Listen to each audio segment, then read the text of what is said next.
Welcome to the North Carolina Executive Mansion, the People's House. And today we're here to celebrate and to sign an important piece of bipartisan legislation that's going to protect North Carolina consumers. I'll tell you, from the time I was in private practice of law to being in the legislature to being Attorney General and now Governor, I've worked to fight for consumers against corporations that would take advantage of them and against people who are rip-off artists. One thing that I found from year to year is that they never quit coming up with ideas on how to rip people off. And often it was like whack-a-mole. They would do one thing, we would go after them, they would come up with another idea, and we would go after them. That happened with payday lending in North Carolina. We finally got it out of our state. In the legislature, I introduced the first anti-predatory lending act in the country, which I later got to enforce as Attorney General. And I am glad that this Attorney General, Josh Stein, has continued these efforts to fight scam artists, and I'm glad that a bipartisan group of legislators came together to protect people who are homeowners who could easily get ripped off with someone trying to put them in a long-term exclusive listing contract. So I'm going to let these guys talk about the specifics of the legislation, although I read it carefully and I think it is well written, and I think it will help do the job to protect North Carolina homeowners for years to come. And I'll introduce the House sponsor of the bill, Representative Kyle Paul. Representative Paul? Well, thank you, Governor. It's not too often that I get to come to these bill signing ceremonies, so it's nice to come to one today. And it's nice to be here in such a bipartisan manner, because what we have done with House Bill 422 has truly reached across the aisle to help consumers in North Carolina. As a professional realtor, I know that real estate transactions can be complicated and complex.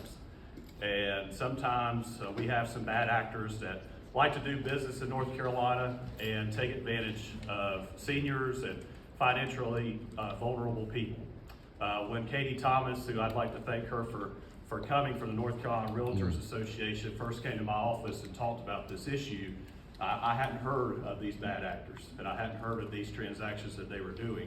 But as soon as she was in my office, I went on my personal laptop, went on MLS and the Triad, and saw that they were actually doing business in the North Carolina Piedmont Triad.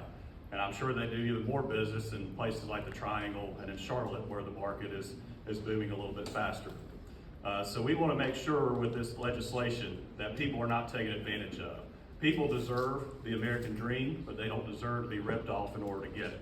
And so this legislation, again, thanks to the hard work of the North Carolina Realtors Association, thanks to the Attorney General's office and to the Governor for coming together to sign this common sense piece of legislation to help consumers all across North Carolina purchase their American dream. So with that, I will turn it over to one of the Senate sponsors, and that is Senator Paul Lowe.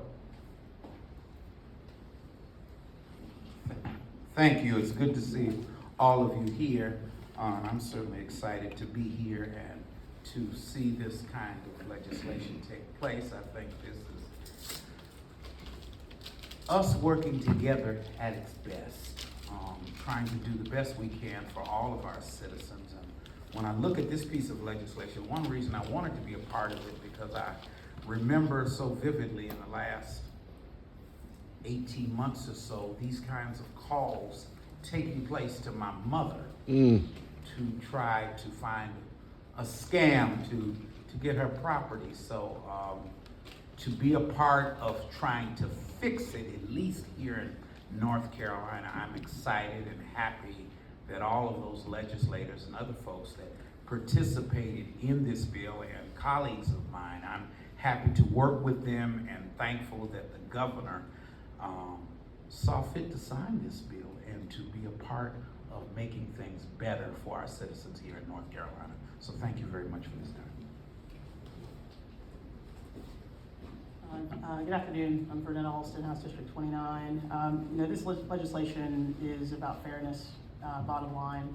Homeownership, for so many folks is, such a valuable and often life-changing experience. Our homes are where we create our families. It's where we, find financial stability and often financial mobility. It's where I'm sure a lot of us create our greatest memories and traditions. And, because of that, buying and selling a home is a really important and often very vulnerable process. And it's just not one that should be taken advantage of by predatory actors. So, House Bill 422 is such a great step towards protecting individuals, including our financially insecure seniors who are already vulnerable in so many ways and have so much to lose potentially at the hands of unfair real estate agreements. So I couldn't be more grateful to be a part of this. Thank you to Governor Cooper. Thank you to Attorney General Stein and your staff for your work. Thanks to my colleagues in the House and the Senate and all the stakeholders who I know put in a lot of work to bring this great consumer protection in North Carolina. So thank you so much. I'd like to invite up our Attorney General, Josh Stein. Governor Cooper, thank you for having us here today. It's great to be with you all, knowing that we are restoring some power back to North Carolina homeowners. These unfair real estate agreements that we're putting to an end today landed on my desk a little over a year ago when we started getting complaints about an outfit called MV Realty. Once we started receiving complaints about these abusive long-term contracts, we started an investigation. We came to learn that there are more than 2,000 of these contracts in operation here in the state. One of them involves a North Carolinian named Tammy. Tammy had reached out to MV Realty based on some advertising and was told that they would give her money in exchange for an exclusive right to be her broker if and when she decided to sell her home. She asked, would there be any problem if she later decided to cancel the contract, and was assured that there would be no problem. MV Realty sent someone to her home with a mountain of paperwork. The representative quickly went through the papers, not giving her enough time to review them. She never knew that she had signed a 40-year exclusive contract to list this property with MV Realty. She felt manipulated and taken advantage of during this moment of need. Now she wants her contract nullified. Earlier this year, we took MV Realty to court for their actions across the state. They lock their customers into 40-year exclusive agreements that survive even after the homeowner, him or herself, dies. And if you want to end the arrangement, they charge you an amount that is at minimum 10 times the fee that they paid you.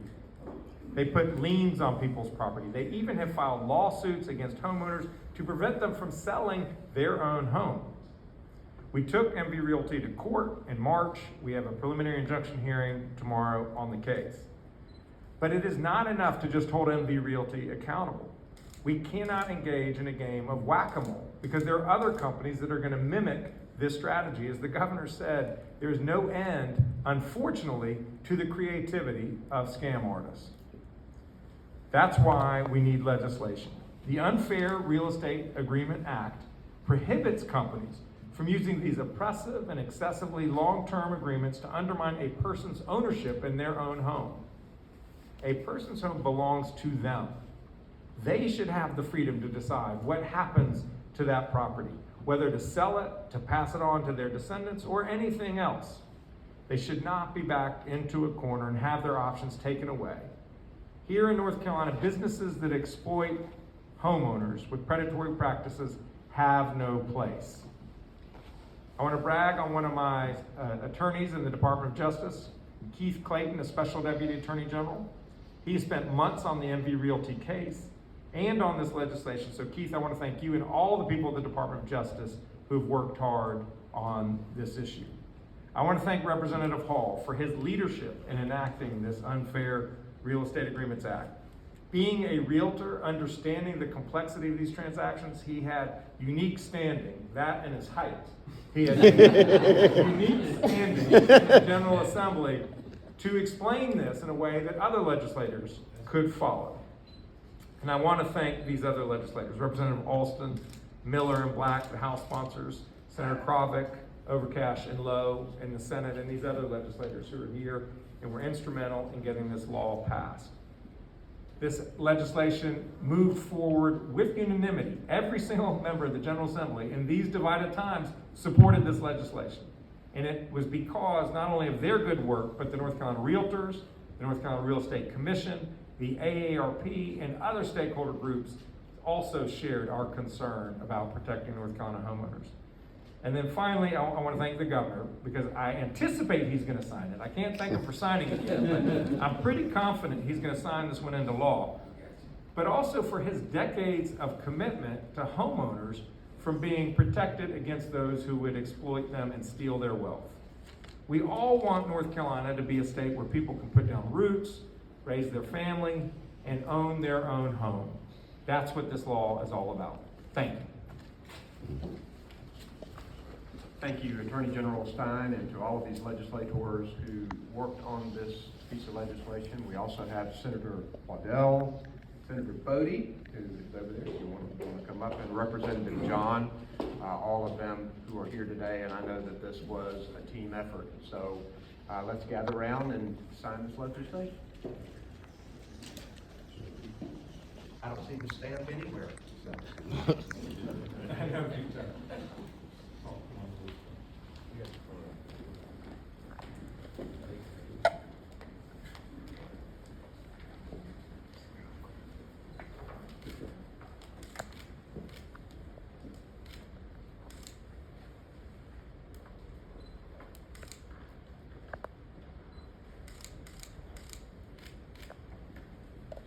What time is it, guys?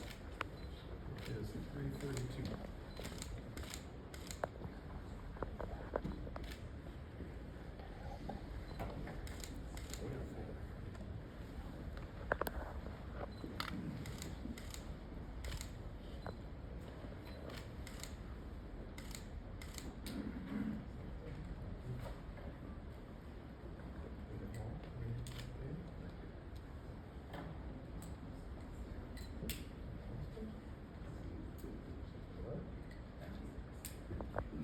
And we now have a piece of legislation that will help protect North Carolina homeowners.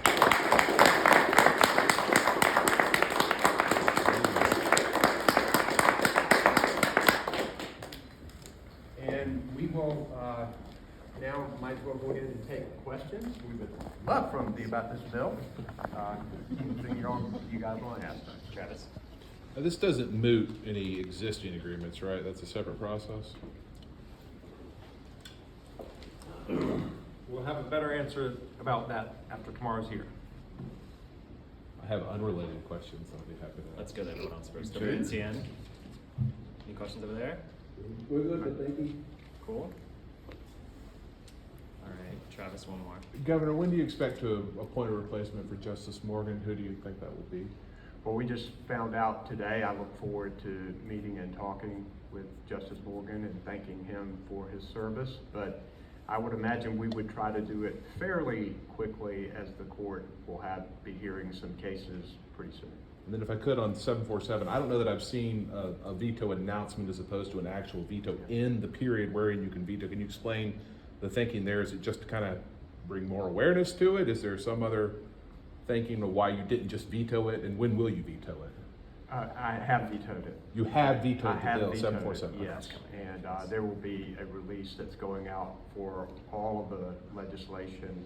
I vetoed another bill today, the appointments bill, that will be going out, and then I've signed several other bills that dealt with that pile of bills that they dealt with 10 days ago or last week. And I hate to kill the bipartisan movement, perhaps you could comment on 512 then, if you vetoed that.